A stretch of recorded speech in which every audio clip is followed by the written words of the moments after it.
Yeah. My favorite. It's Judd's Hockey Show. And it is Judd's Hockey Show. It's a Wednesday edition, so it's not just Judd's Hockey Show. It's not just Declan's Hockey Show. It's also Jesse Pierce's Hockey Show from the Bar Down Beauties. Multi-talented, all over the place, covers the team as well for NHL.com, does a fantastic job. And let's start here, Jesse.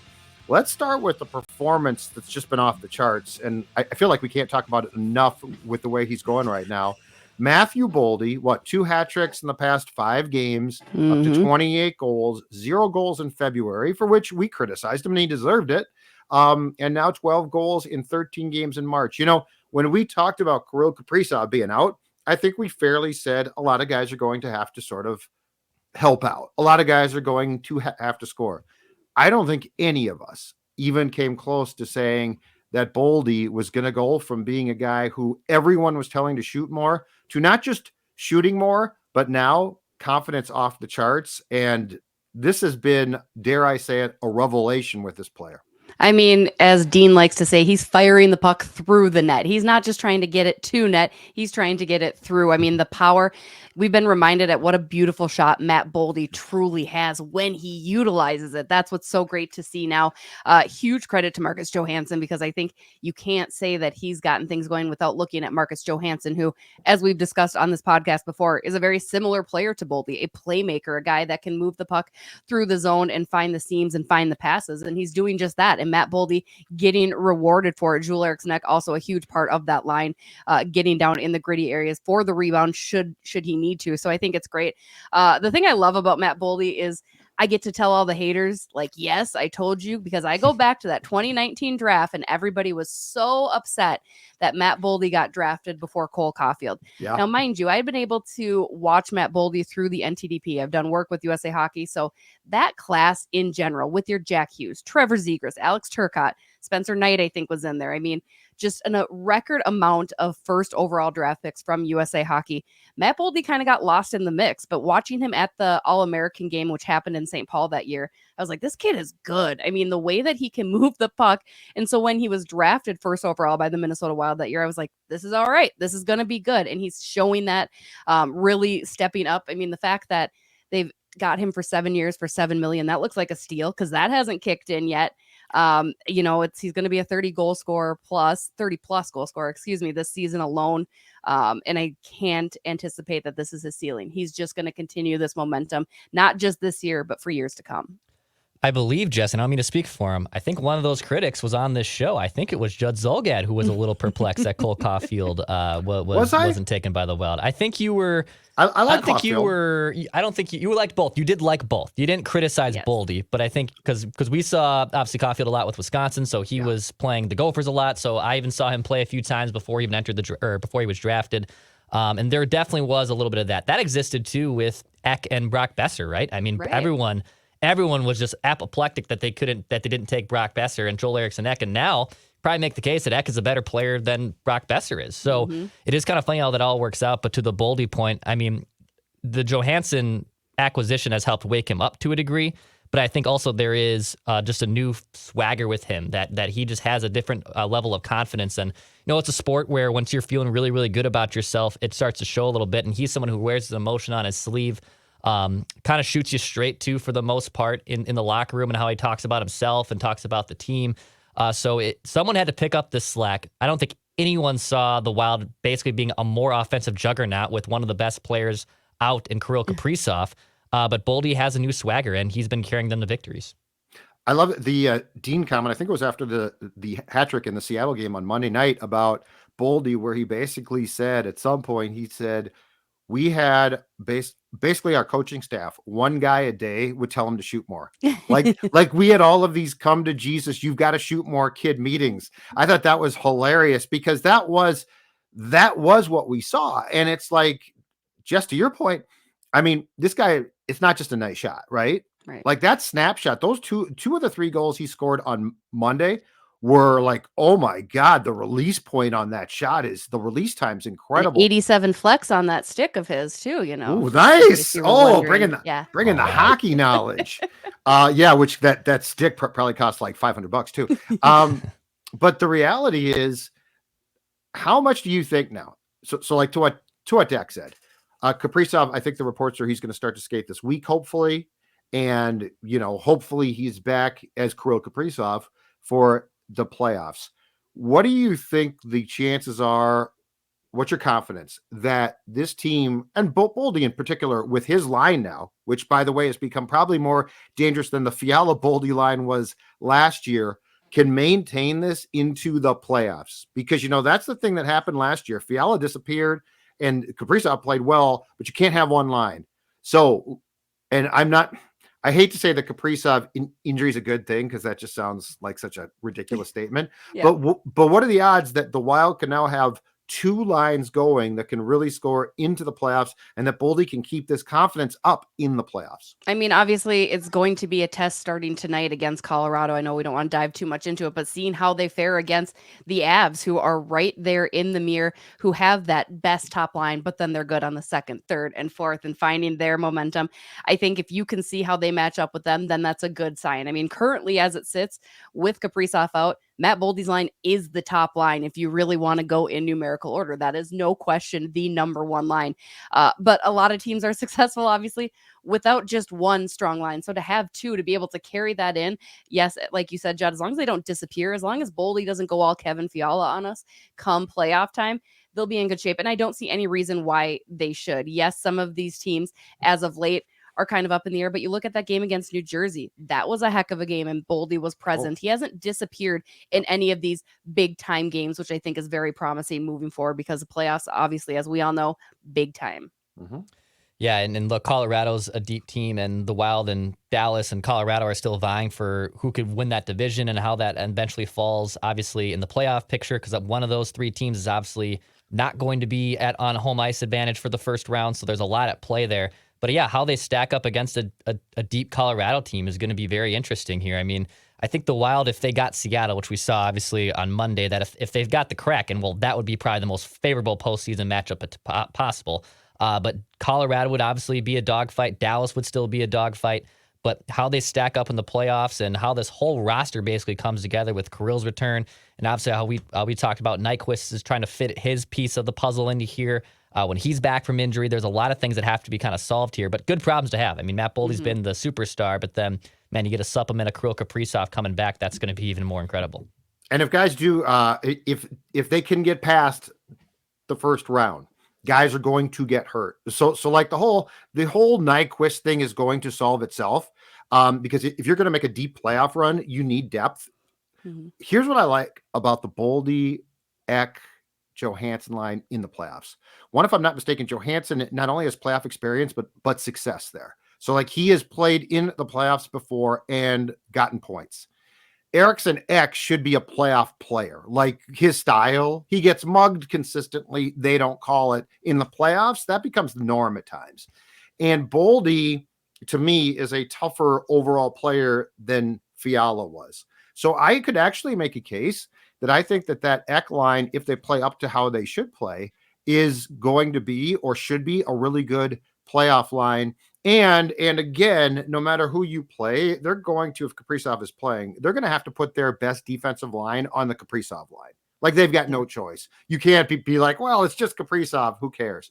So I actually think the construction of the Ek line gives the Wild a better chance in the playoffs than the Boldy Fiala line did. Who centered that? Was that Goudreau, right? Because Ek was on the Grief line. Yeah. So I actually like how that plays out. And this all sort of fits into me, which is, Bill Guerin has built a better playoff model this year than he had last year.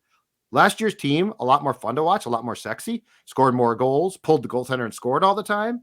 But I really do believe as I've watched this team gel, 14-1 or 15-1-4 in the last 20 games. Mm-hmm. As we've watched that, I really do believe that how they're playing is translatable. I wouldn't have necessarily said that last year. Yeah, it's ironic too. Monday, the 27th was actually the same time last year when the Wild were at 500. They reached 500 at the same point in time, which is crazy to think about considering last year everybody looked at that team as this hot rolling, doing everything right, unstoppable squad. And this year's team has turned themselves around and turned themselves into a very similar squad, again, without the high propensity for scoring necessarily, which I think is okay. Again, we know how important the defense is. Goaltending. You look at that Seattle team offensively was so good and so sound, and every right to be fighting for that wild card spot.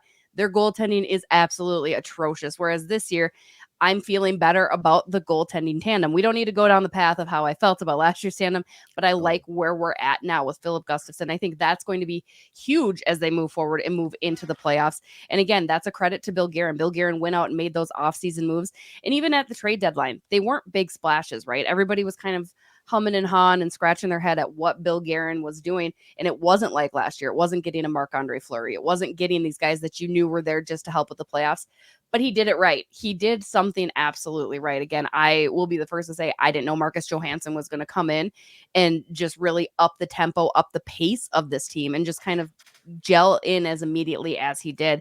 And I think he's a huge part. Klingberg has also been A-okay on the back end. I'm not going to give him too much credit, but I mean, I haven't disliked that. And Oscar Sundqvist has done his job too. So they weren't sexy. They weren't huge transactions, but Bill Guerin's making them work. And to your point earlier, Judd, Nyquist is going to come into play at some point in time down the road here too. And I'm still very, very excited about that. Kind of feels like last year, you were dating out of your league. You thought you were the bee's knees. You thought you were really good because you had a really hot companion. But it's not somebody to take home to mom. It's not someone that's going to be sustainable for you. And luckily, the Wild, I think this year have much more stable relationship. Right? Is it the sexiest of relationships? Maybe not, but it's a relationship. You can put a ring on it, and you're happy about it. And I think the Wild, just how they're playing this year, it's much more sustainable.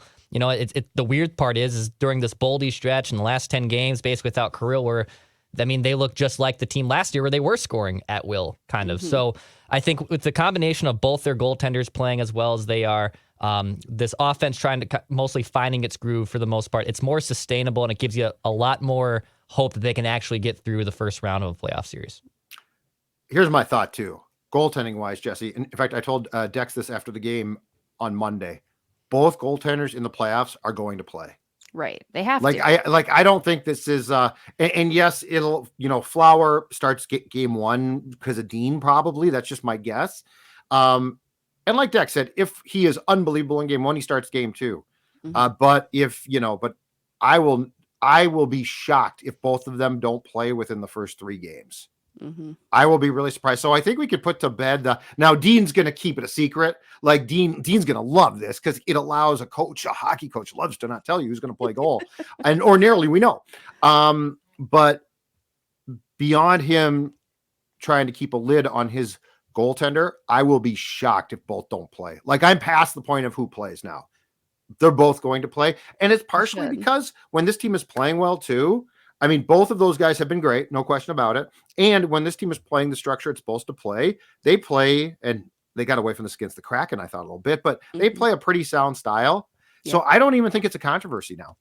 No, I don't think so. And it's a rotation, which Dean also hates, but it's clearly a rotation. I haven't seen who starts tonight in Colorado. Point. I don't know if that's been announced, but it's been every other. And Marc-Andre Fleury, to his credit, has stepped up his game when he needed to as well. He was kind of struggling a little bit up and down in Gus, for sure. I was all ready to say the number one, but it's definitely 1A and 1B to me right now. And in that opinion, if you have a 1A and 1B, why not play them both, especially against a team, just to throw them off, no matter what the series might be at. I mean, not just waiting until you're in a must-win situation, but actually doing it just because a team's going to have to reconfigure their entire play against you if you have a new goaltender in game two. Like, how fun would that be? And kind of final thought, I guess, on how differently constructed this team is.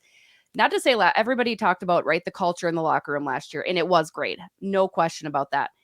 There was almost too much of a swag, maybe. I'm thinking like this year's team is a little bit more quiet. It's a little bit because, as they all know, they didn't win the cup. They might have had this great regular season. They didn't do jack with it after that. So it feels like that was a very humbling experience for the Wild.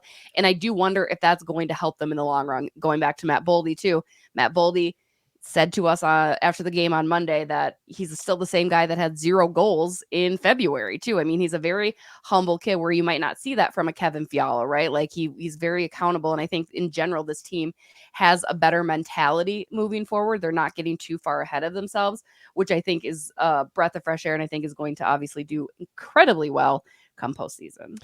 On the locker room front, and I think Judd and I kind of talked about this when the Ryan Reeves trade happened, because we were like, same thing with Johansson and these, like, Ryan Reeves, huh? That's interesting. That seems a little strange. You can't score and you go and give up a fifth for a guy who doesn't score. Why would you do that?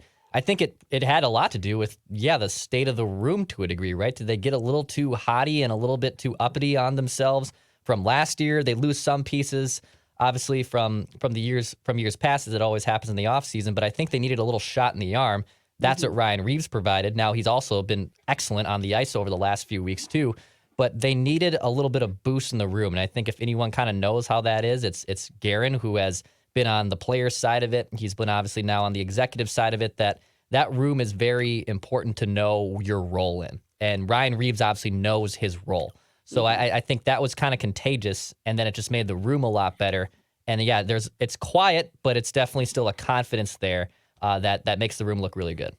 So, and that's where I think we get to a interesting discussion about the fact that, and I know it's an award, but it's not like that big of a deal. But I really think that Bill Guerin deserves serious consideration for being the GM of the year in the National Hockey League, and here's why.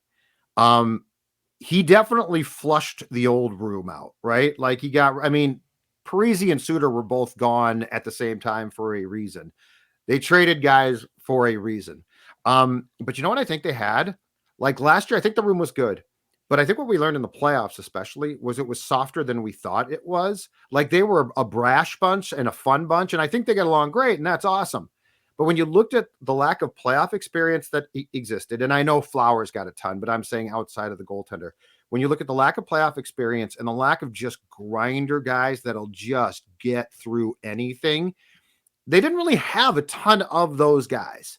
You look at it now, and this is where Bill, what he's done, and I mean, the deadline is an incredible example. But as much as we questioned Johansson, he's a playoff guy. He's played in playoffs before. Sundqvist, he's played in playoffs. Sundqvist strikes me as a really tough guy too. Like I think he just go and grinds it out. Ryan Reeves is a tough guy.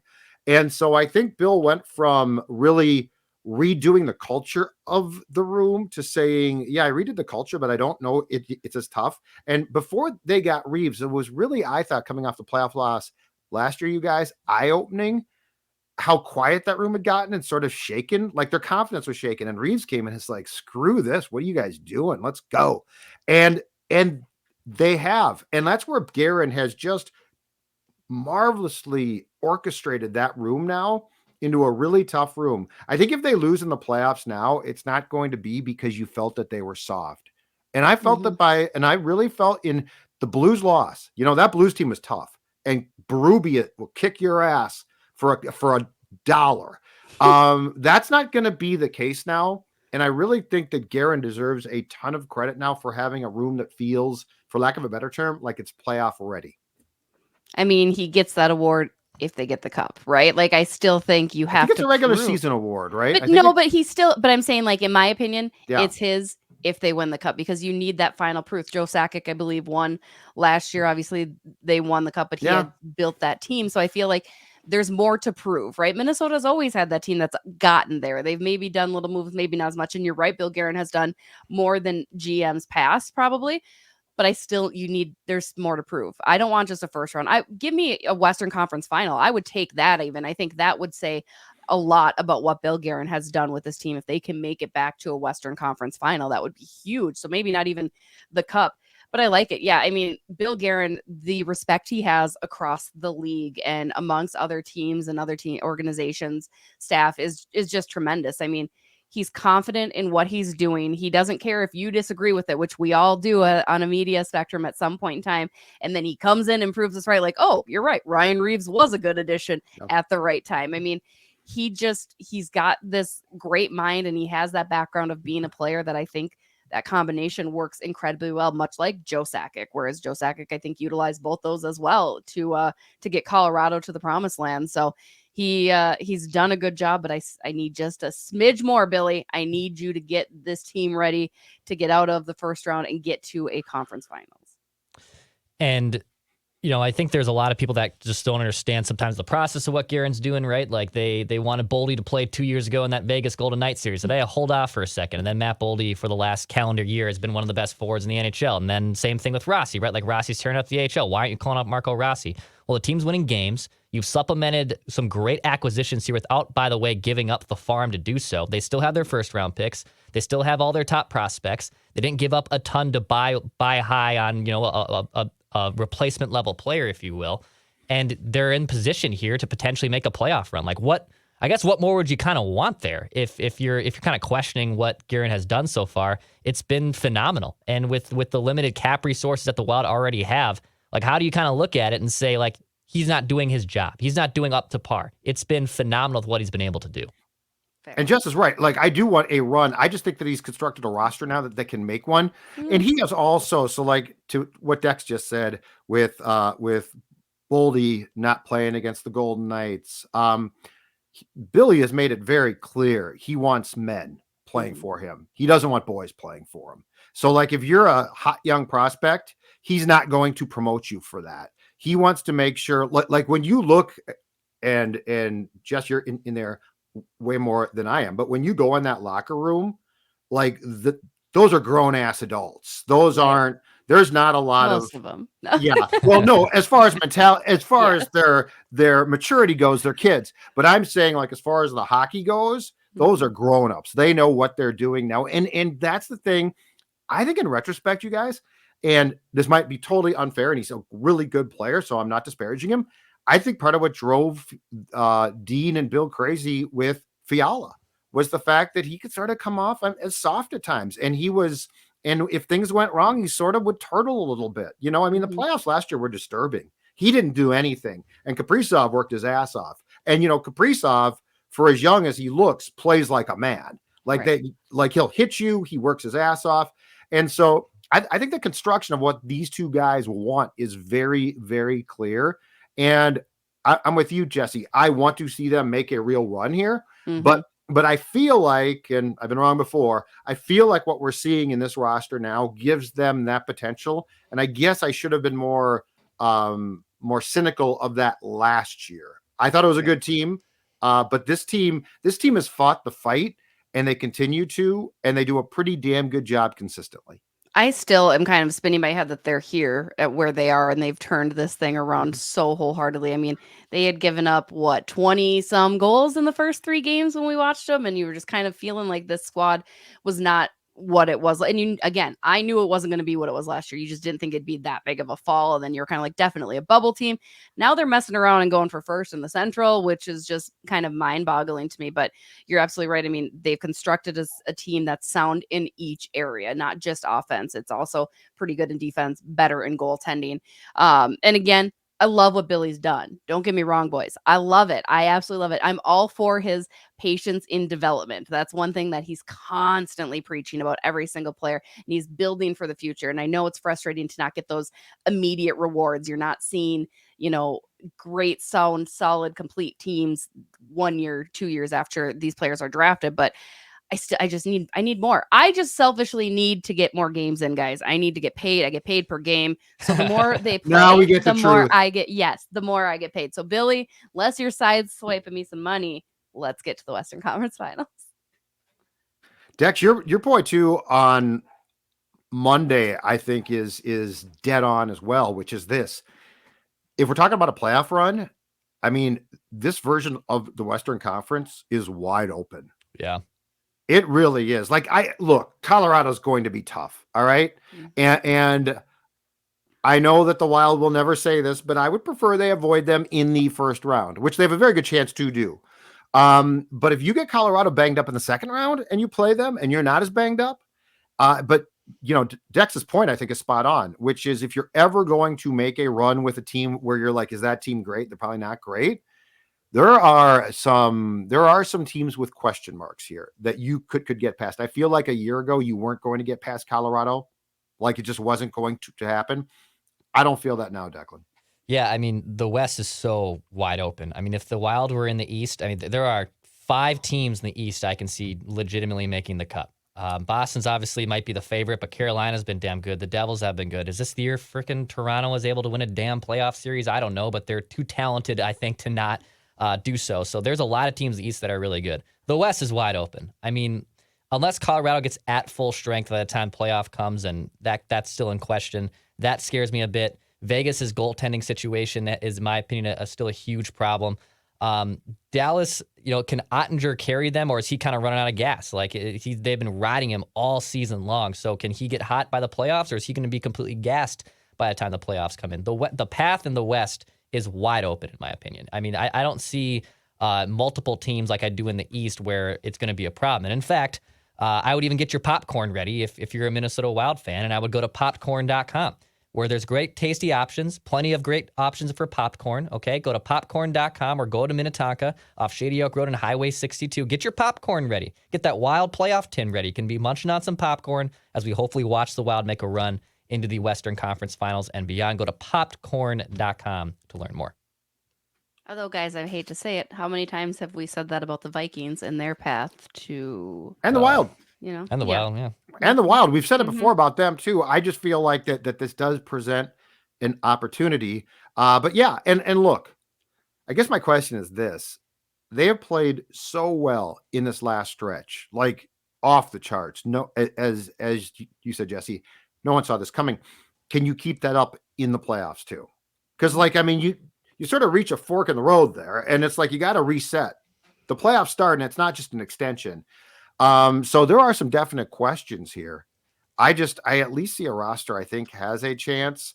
If you get Seattle or if you get Dallas, I like your chances. I hate to say that because I'll be proven wrong again. But Jess, you're right. The Kraken goaltending is awful, and I don't think it's going to improve in the playoffs. And I mean, I thought you were going to jump on the press box. And you're not a Kraken fan, but you hate bad goaltending. Hate bad goaltending. It was so bad. Like it was so hard to watch. Like, oof. Like I mean, sorry, Seattle. That's a tough go for you guys. Well, it's a shame too, because they're a good team. And I think with competent goaltending, they could probably win a playoff round. But I mean, my God, Martin Jones and Grubauer. Jonesy, come on. Yeah. I think he got off to a decent start, but he's been bad. All right, last question. I believe the Wild have 8 games left, if I'm not mistaken, 5 against playoff teams. They do have a gauntlet of a schedule. Dallas, I think, has the easiest one. Colorado has a game in hand. Starting with you, Jesse, does the Wild win the division? Yes. I changed my mind. Actually, on my Bar Down Beauties episode this week said no. So I don't know what has changed in me. My gut says yes, because I think they're playing really well on the road too, right? So that's incredibly helpful. They have a great road record right now. They're playing good road games. So that'll be good. Plus, you've got St. Louis coming up. You should probably take them. Winnipeg has fallen off the map ever since they hurt Kirill Kaprizov, which is hilarious. Some of those squads, again, yeah, why not? I mean, this means Colorado needs to struggle, and they will, because they have to fall as well. So, yeah, go for it. Go with it. All right. So I think as black and white as this sounds, if the Wild win tonight, then yes. If they lose, the math then is going to swing for them completely against it. They're already on the outside looking in of the 3 teams projection-wise to win the Central between Colorado and Dallas. So this is a pivotal swing game, if you will. So if the Wild win tonight, I think they're in position to do so. If they lose, no, I think they're battling for second or third spot in the Central. I don't think they win tonight, and I don't think they win the division, but I still think that they set themselves up for me to expect them to win and to rip them if they don't when they play the Dallas Stars in the first round. Because Colorado flying past them to me is absolutely fine. I just don't want the Avs in the first round. So if they have home ice against the Dallas Stars, and Jake Ottinger, who was marvelous against Calgary in the playoffs last year, has not been as good of late. I think he's tired. They play him all the time. But give me Ryan Suter. He is just cooked. He's slow as molasses, and he's going to try to do too much. So I think the Wild doesn't win the division. I think they finish second, and they better, to Jesse's point about, because your implication that there's pressure here, I think is spot on. Like, you're right. Like, show us more.